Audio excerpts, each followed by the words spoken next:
Assalamualaikum warahmatullahi wabarakatuh. Nama saya Raffi Nursyah dari kelas BAI 6D. Di sini saya akan menjelaskan sedikit tentang toleransi. Apa sih itu toleransi itu? Toleransi itu intinya menghormati pendapat pihak lain, sikap pihak lain, ajaran pihak lain walaupun kita tidak setuju.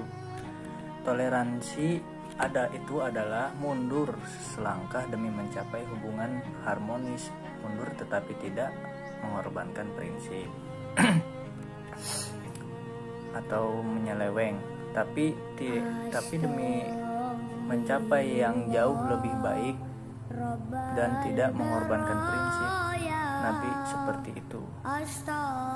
Bahkan Islam ini beliau namai Al-Hanifiyah As-Samhah, ajaran yang lurus tetapi penuh toleransi. Yang hadisnya berbunyi, Anibni Abbas qala qila li Rasulillah sallallahu alaihi wasallam ayyul uzyan habbu illallahil hanifiyah. Dari Ibnu Abbas, ia berkata, ditanya kepada Rasulullah, agama manakah yang dicintai oleh Allah? Maka beliau berkata, Al-Hanifiyah As-Samhah, ajaran yang lurus dan penuh toleransi. Hadis riwayat Bukhari.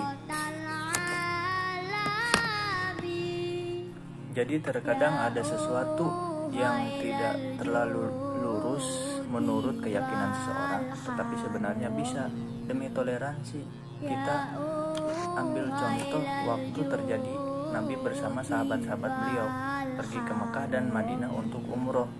Sebelum masuk ke Mekah, beliau dihadang, tidak boleh masuk, tidak boleh pergi umroh. Maka terjadi dialog untuk perdamaian.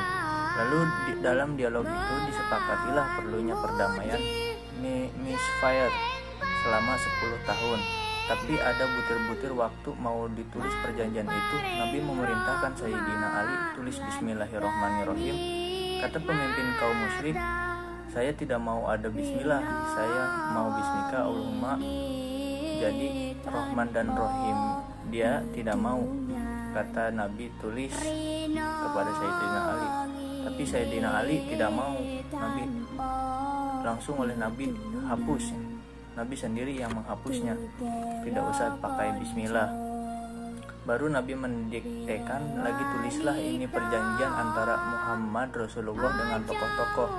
Hei kata kaum musyrik, tidak ada itu Rasulullah, kami tidak percaya kamu sebagai Rasul. Jangan tulis Rasulullah, dihapus lagi sama Rasulullah. Ditulislah, tulis Muhammad bin Abdullah. Lalu pembicaraan, ada butir yang Sayyidina Umar sulit sekali menerimanya. Butir itu menyatakan demikian, siapa orang dari Mekah yang datang ke Madinah untuk memeluk Islam harus dikembalikan ke Mekah. Kata Nabi, kita terima itu demi perdamaian. Kamu harus kembali wahai Nabi, tahun depan baru kamu pergi umroh.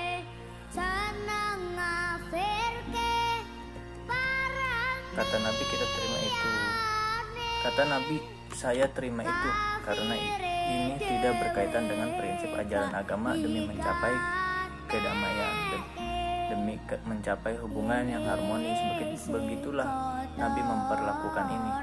Padahal yang menarik kita juga di Indonesia, tokoh-tokoh Islam waktu ditolak oleh sementara masyarakat kita tentang kewajiban melaksanakan syariat bagi pemeluknya, itu kan juga dihapus. Itu juga 7 kata yang Nabi hapus, juga 7 kata. Itu mereka meneladani Nabi. Bagaimana kita bisa demi mencapai suatu tujuan yang lebih besar, kita bisa untuk memberikan dan bertoleransi. Itu saya kira toleransi yang diajarkan. Kita menghargai, menghormati, walau bukan berarti kita menyetujui. Ya, toleransi itu sebenarnya mencerminkan akhlak luhur. Jadi kita ingin bertoleransi, kita berdoa menyangkut akhlak luhur.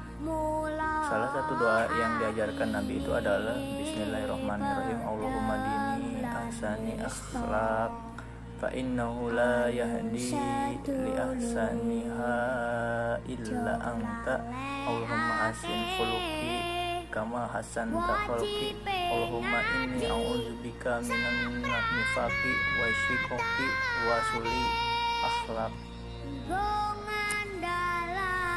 Dari hadis tersebut nyambung sama ayat yang berbunyi inna dina indallahil Islam, sesungguhnya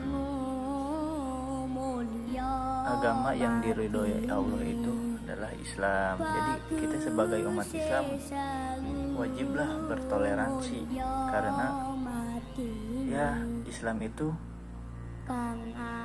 hanifiyah, samhah, ajaran yang lurus, lagi bertoleransi.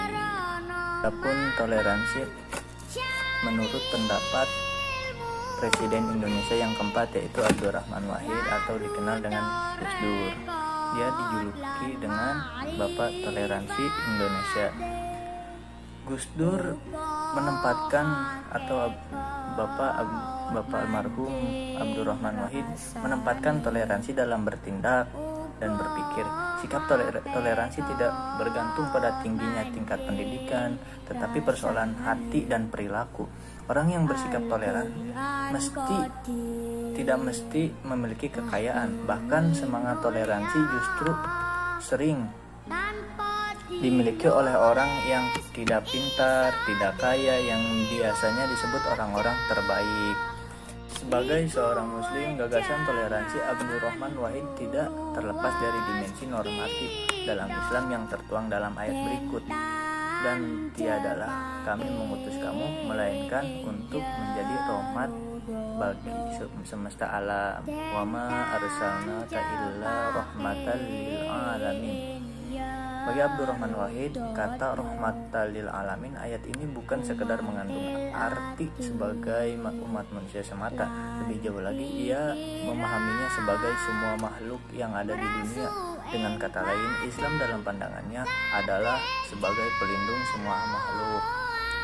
Konteks perlindungan sebagaimana dimaksud oleh Abdurrahman Wahid di atas bukan dalam kerangka perbandingan mayoritas minoritas ataupun kuat lemah, melainkan sebuah tanggung jawab yang mengarah pada terbentuknya suatu ikatan persaudaraan. Hal ini didasarkan pada hadis yang berbunyi irhamun man fil ardi yarhamukum man fis sama. Sayangilah orang yang ada di bumi, maka akan sayang pula mereka yang ada di langit kepadamu. Hadis riwayat Ahmad, Abu Daud, Tirmizi, dan Hakim, disahihkan oleh Syekh Al-Albani dalam Shahihul Jami nomor 3522. Disahihkan oleh Syekh Albani dalam Shahihul Jami. Hadis ini memberikan makna tentang persaudaraan universal yang dapat dicapai dengan sikap dan perilaku toleran. Selain itu, toleransi sebagai sikap dan tindakan juga tidak terlepas dari pemaknaan ayat sebagaimana berikut.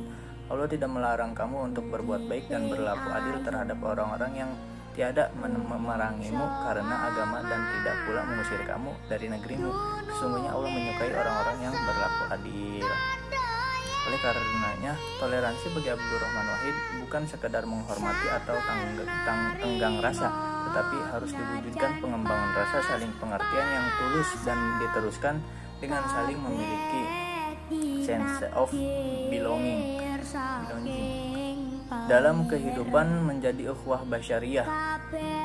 Terkait dengan kehidupan berbangsa, ia menegaskan bahwa kewajiban muslim sebagai pemeluk mayoritas adalah menempatkan ajaran agamanya sebagai faktor komplementer, sebagai komponen yang membentuk dan mengisi kehidupan bermasyarakat di Indonesia. Toleransi dalam pemikiran Abdurrahman Wahid tampak memberikan artikulasi dari sebuah relasi yang bersifat aktif dalam kerangka besar kehidupan berbangsa. Toleransi juga tidak tergantung pada kepemilikan materi, sebab toleransi justru sering ditemukan pada orang-orang yang tidak pintar maupun kaya. Dengan kata lain, toleransi beragama sebagaimana yang dimaksud oleh Abdurrahman Wahid bukan saja mengarah pada penghormatan dan pengakuan, tetapi juga penerimaan atas perbedaan agama dan status sosial. Ruang implementasi inilah yang menjadi titik tekan dari pemikiran Abdurrahman Wahid tentang toleransi. Berkaitan dengan pengaruhnya di Indonesia, Abdurrahman Wahid adalah sosok yang cukup dipertimbangkan dalam hal mensosialisasikan ide pluralisme agama. Baik, itu saja yang dapat saya sampaikan. Mohon maaf bila ada kesalahan, karena manusia tempat salah dan lupa. Al-insanu ma'alul khata', karena kebenaran hanya milik Allah semata. Allahumma fiq ila aqwamit thoriq. Wassalamualaikum warahmatullahi wabarakatuh.